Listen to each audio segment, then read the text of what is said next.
So on this Saturday I gave you one question और मैंने वहाँ पर आपसे प्रॉमिस किया था कि अगर आप उसका सही आंसर करेंगे तो मैं आपको जुडिशियल सर्विस प्रिपरेशन की कोई बुक गिफ्ट करूंगा। तो मैंने उसमें दो विनर को चूज़ किया है, एक इंस्टाग्राम से चूज़ किया है और एक लिंक्डइन से चूज़ किया है।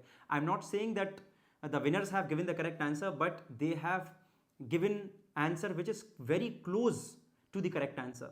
तो मैं इससे पहले विनर्स के नाम डिक्लेयर करूं, हम इस क्वेश्चन के आंसर को समझ लेते हैं। तो क्वेश्चन बोलता है कि A had stolen a laptop from the house of Z. B knew the fact that A had stolen the laptop from Z. B one fine day went to the house of A and dishonestly removed the laptop from A's house and took the same with him. Whether B has committed theft against A under section 378 and 379 IPC. बहुत सारे लोगों ने इसका question का answer किया कि ये 380 में फॉल होगा, कई लोगों ने इसका क्वेश्चन का आंसर किया कि ये 411 में जाएगा। तो ये 411 में नहीं जाएगा क्योंकि रिसीविंग स्टोलन प्रॉपर्टी का केस नहीं है, स्टोलन प्रॉपर्टी का केस है। आपने हेरा फेरी मूवी देखी होगी, उसमें एक क्लिप आता है कि क्या चोर के घर में चोरी चोरी मानी जाएगी कि नहीं मानी जाएगी।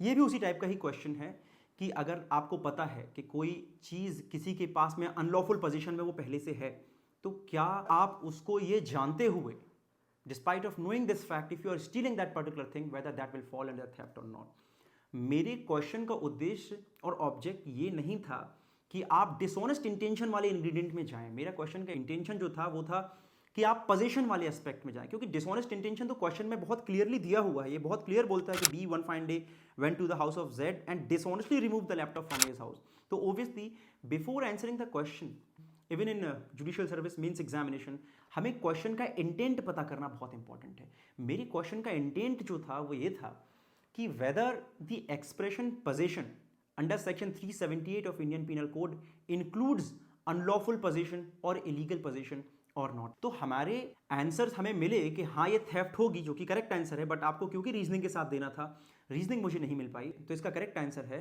That the word position under section 378 includes unlawful position and illegal position. But इसकी एनालिसिस क्या है, इसका रीजनिंग क्या है, तो रीजनिंग समझते हैं। सबसे पहला टाइटल प्रॉपर्टी का किसी के पास में भी अगर होता है तो वो ओनर के पास में होता है।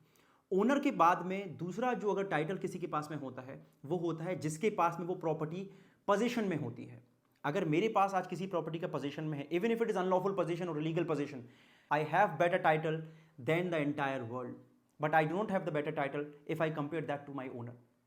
सो best title has been given to the owner. उसके बाद में जो टाइटल मिलता है वो मिलता है जिसके पास में उस प्रॉपर्टी का पोजीशन होता है, और फिर उसके बाद में बाकी चीजें आती हैं। तो मैं चाह रहा था कि जब आप इसका आंसर करें तो जुरिस्प्रूडेंस में एक डॉक्ट्रिन होता है, डॉक्ट्रिन ऑफ जस्टिटी, और वो डॉक्ट्रिन बोलता है that a defendant who has violated the position of the plaintiff is not allowed to set up the defence of jus tertii, which means that he can not plead that though neither the plaintiff nor he has the title, some of the third person is the true owner but the plaintiff is not। इसका मतलब ये है that as per this doctrine, जो भी व्यक्ति theft commit कर रहा है वो ये नहीं कह सकता कि ये चीज तुम्हारी नहीं है, तुम कहीं और से लेके आए हो। This defence can not be set up.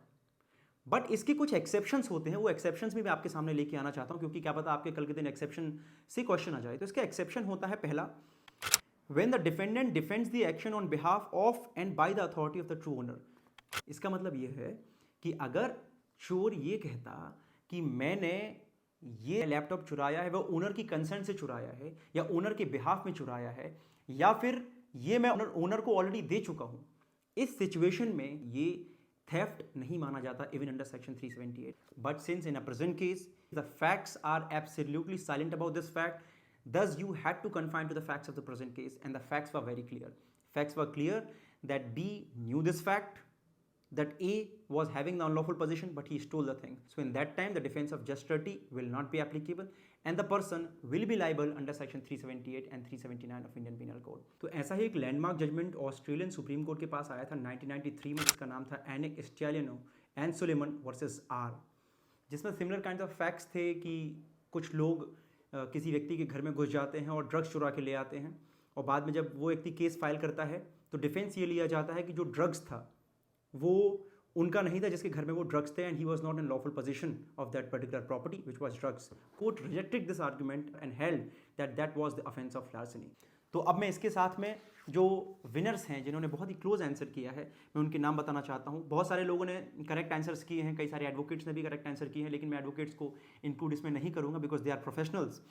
तो इंस्टाग्राम में जो जीते हैं उनका नाम है तरनजीत सिंह 0607 एंड लिंक्डइन में 3 लोगों ने बहुत ही क्लोज आंसर दिए थे। पहले हैं आदित्य, दूसरे हैं अमन और तीसरे हैं श्रेया सी शेट्टी। तो क्योंकि आदित्य ने सबसे पहले क्लोज आंसर दिया था इसलिए मैं उनको विनर मानता हूं। तो इंस्टा से हमारे विनर हैं तरनजीत सिंह 0607 और लिंक्डइन से हमारे विनर हैं आदित्य फ्रॉम गलगोटियाज यूनिवर्सिटी। तो मैं उनको कॉन्ग्रेचुलेट कहना चाहूँगा। फिर से मैं अगले हफ्ते और नेक्स्ट टू नेक्स्ट वीक ऐसे क्वेश्चन लेके आऊँगा। So if you want me to continue with these kinds of exercises, do let me know in the comment box. If you have any question, then do write there. I will try my best to answer those questions. See you tomorrow.